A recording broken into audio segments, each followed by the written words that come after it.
Chapter 4 A Shortcut to Mushrooms. In the morning, Frodo woke refreshed.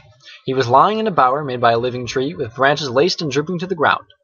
His bed was of fern and grass, deep and soft and strangely fragrant.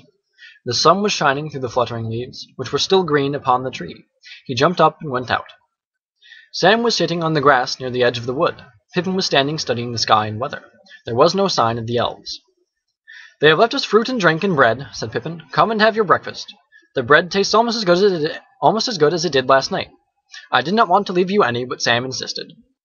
Frodo sat down beside Sam and began to eat. "What's the plan for today?" asked Pippin. "To walk to Bucklebury as quickly as possible," answered Frodo, and gave attention to his food. "Do you think we shall see anything of those riders?" asked Pippin cheerfully.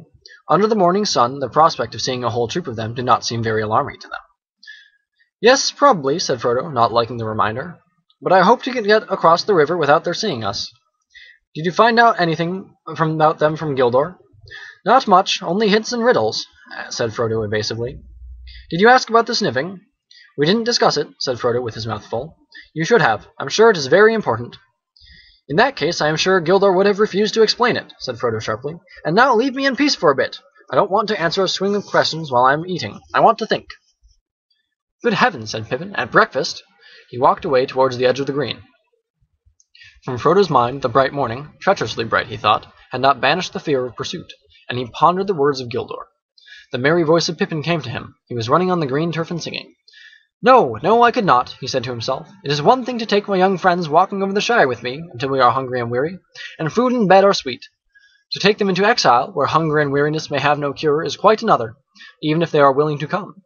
The inheritance is mine alone. I don't think I ought even to take Sam." He looked at Sam Gamgee and discovered that Sam was watching him. "Well, Sam," he said, "what about it? I am leaving the Shire as soon as ever I can. In fact, I have made up my mind now not even a day to wait at Crickhollow, if it can be helped." "Very good, sir." "You still mean to come with me?" "I do." "It is going to be very dangerous, Sam. It is already dangerous. Most likely neither of us will come back." "If you don't come back, sir, then I shan't, that's certain," said Sam. "Don't you leave him," they said to me. "Leave him," I said. "I never mean to. I am going with him if he climbs to the moon, and if any of those black riders try to stop him, they'll have Sam Gamgee to reckon with," I said. They laughed. "Who are they, and what are you talking about?" "The elves, sir. We had some talk last night, and they seemed to know you were going away, so I didn't see the use of denying it. Wonderful folk, elves, sir. Wonderful." "They are," said Frodo. "Do you like them still, now you have had a closer view?" "They seem a bit above my likes and dislikes, so to speak," answered Sam slowly. "It don't seem to matter what I think about them. They are quite different from what I expected, so old and young, and so gay and sad, as it were." Frodo looked at Sam rather startled, half expecting to see some outward sign of the odd change that seemed to have come over him. It did not sound like the voice of the old Sam Gamgee that he thought he knew, but it looked like the old Sam Gamgee sitting there, except that his face was unusually thoughtful. "Do you feel any need to leave the Shire now that your wish to see them has come true already?" he asked. "Yes, sir. I don't know how to say it, but after last night I feel different. I seem to see ahead in a kind of way. I know we are going to take a very long road into darkness, but I know I can't turn back. It isn't to see elves now, nor dragons, nor mountains that I want. I don't rightly know what I want, but I have something to do before the end, and it lies ahead, not in the Shire. I must see it through, sir, if you understand me." "I don't altogether, but I understand that Gandalf chose me a good companion. I am content. We will go together." Frodo finished his breakfast in silence. Then standing up, he looked over the land ahead and called to Pippin. "All ready to start," he said as Pippin ran up. "We must be getting off at once. We slept late, and there are a good many miles to go." "You slept late, you mean," said Pippin. "I was up long before, and we are only waiting for you to finish eating and thinking. I have finished both now, and I am going to make for Bucklebury Ferry as quickly as possible. I am not going out of the way, back to the road we left last night. I am going to cut straight across country from here." "Then you are going to fly," said Pippin. "You won't cut straight on foot anywhere in this country." "We can cut straighter than the road anyway," answered Frodo. "The ferry is southeast from Woodhall, but the road curves away to the left. You can see a bend of it away north over there. It goes round the north end of the Marish so as to strike the causeway from the bridge above Stock, but that is miles out of the way. We could save a quarter of the distance if we made a line for the ferry from where we stand." "Short cuts make long delays," augured Pippin. "The country is rough round here, and there are bogs and all kinds of difficulties down in the Marish. I know the land in these parts, and if you are worrying about black riders, I can't see that it is any worse meeting them on a road than in wood or field." "It is less easy to find people in the woods and fields," answered Frodo. "And if you are supposed to be on the road, there is some chance that you will be looked for on the road and not off it. "All right," said Pippin. "I will follow you into every bog and ditch. But it is hard. I had counted on passing the Golden Perch at stock before sundown. The best beer in the East Farthing, or it used to be. It is a long time since I tasted it." "That settles it," said Frodo. "Short cuts may make delays, but inns make longer ones. At all costs we must keep you away from the Golden Perch. We want to get to Bucklebury before dark. What do you say, Sam?" "I will go along with you, Mr. Frodo," said Sam, in spite of private misgiving and a deep regret for the best beer in the East Farthing. "Then if we are going to toil through bog and briar, let's go now," said Pippin. It was already nearly as hot as it had been during the day before, but clouds were beginning to come up from the west. It looked likely to turn to rain. The hobbits scrambled down a steep green bank, and plunged into the thick trees below. Their course had been chosen to leave Woodhall to the left, and to cut slanting through the woods that clustered along the eastern side of the hill, until they reached the flat beyond. Then they could make straight for the ferry over country that was open, except for a few ditches and fences. Frodo reckoned they had 18 miles to go in a straight line. He soon found that the thicket was closer and more tangled than it had appeared. There were no paths in the undergrowth, and they did not get on very fast. When they had struggled to the bottom of the bank, they found a stream running down from the hills behind in a deeply dug bed, with steep, slippery sides overhung with brambles. Most inconveniently, it cut across the line they had chosen. They could not jump over it, nor indeed get across it at all, without getting wet, scratched, and muddy. They halted, wondering what to do. "First check," said Pippin, smiling grimly. Sam Gamgee looked back. Through an opening in the trees, he caught a glimpse of the top of the green bank from which they had climbed down. "Look," he said, clutching Frodo by the arm. They all looked, and on the edge high above them they saw against the sky a horse standing. Beside it stooped a black figure. They at once gave up any idea of going back. Frodo led the way and plunged quickly into the thick bushes beside the stream. "Whew," he said to Pippin. "We were both right. The short cut has gone crooked already, but we got under cover only just in time. You've got sharp ear, Sam. Can you hear anything coming?" They stood still, almost holding their breath as they listened, but there was no sound of pursuit. "I don't fancy he would try to bring his horse down that bank," said Sam, "but I guess he knows we came down it. We had better be going on." Going on was not altogether easy. They had packs to carry, and the bushes and brambles were reluctant to let them through. They were cut off from the wind by the ridge behind, and the air was still and stuffy. When they forced their way at last into more open ground, they were hot and tired and very scratched, and they were also no longer certain of the direction in which they were going. The banks of the stream sank as it reached the levels and became broader and shallower, wandering off towards the Marish and the river. "Why, this is the Stock Brook," said Pippin. "If we are going to try and get back onto our course, we must cross at once and bear right." They waded the stream and hurried over a wide open space, rush-grown and treeless on the further side.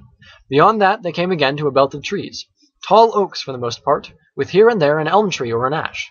The ground was fairly level, and there was little undergrowth, but the trees were too close for them to see far ahead. The leaves blew upwards in sudden gusts of wind, and spots of rain began to fall from the overcast sky. Then the wind died away, and the rain came streaming down. They trudged along as fast as they could, over patches of grass and through thick drifts of old leaves, and all about them the rain pattered and trickled. They did not talk, but kept glancing back and from side to side. After half an hour, Pippin said, "I hope we have not turned too much towards the south, and are not walking longwise through this wood. It is not a very broad belt. I should have said no more than a mile at the widest, and we ought to have been through it by now."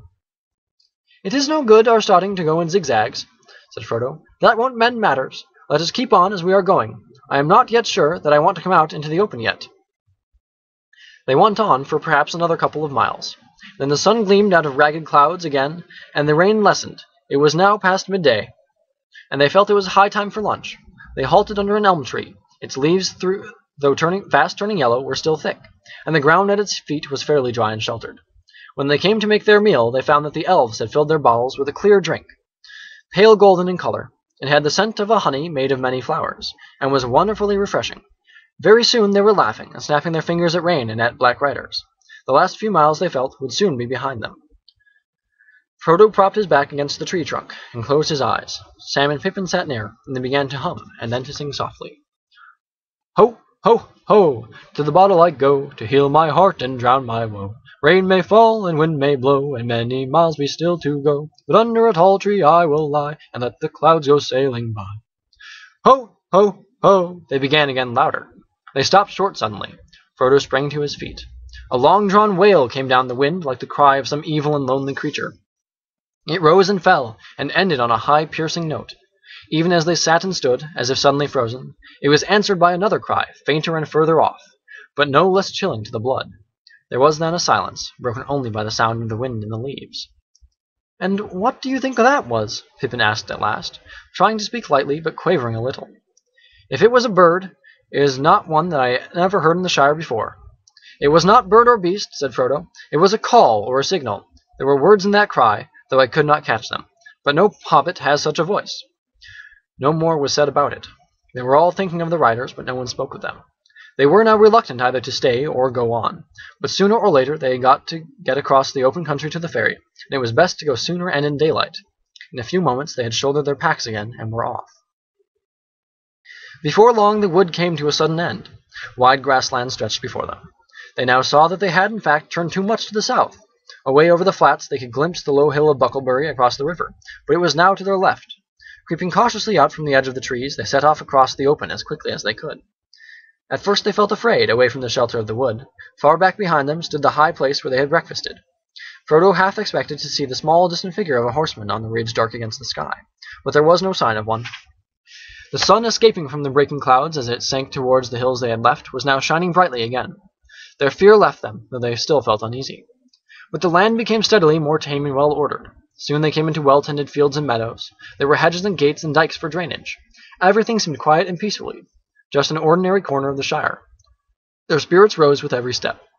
The line of the river grew nearer, and the black riders began to seem like phantoms of the woods now left far behind.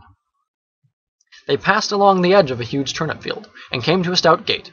Beyond it a rutted lane ran between low, well-laid hedges towards a distant clump of trees. Pippin stopped.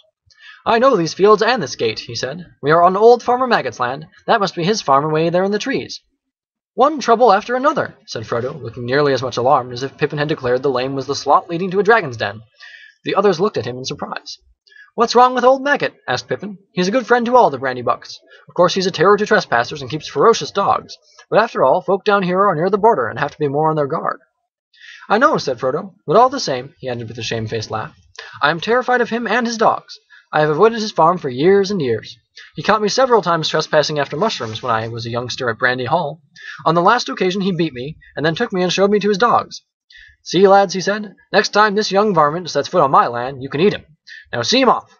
They chased me all the way to the ferry. I have never got over the fright, though I dare say the beasts knew their business and would not really have touched me." Pippin laughed. "Well, it's time you made it up, especially if you are coming back to live in Buckland. Old Maggot is really a stout fellow, if you leave his mushrooms alone. Let's get into the lane, and then we shan't be trespassing. If we meet him, I'll do the talking. He is a good friend of Mary's, and I used to come here with him a good deal at one time."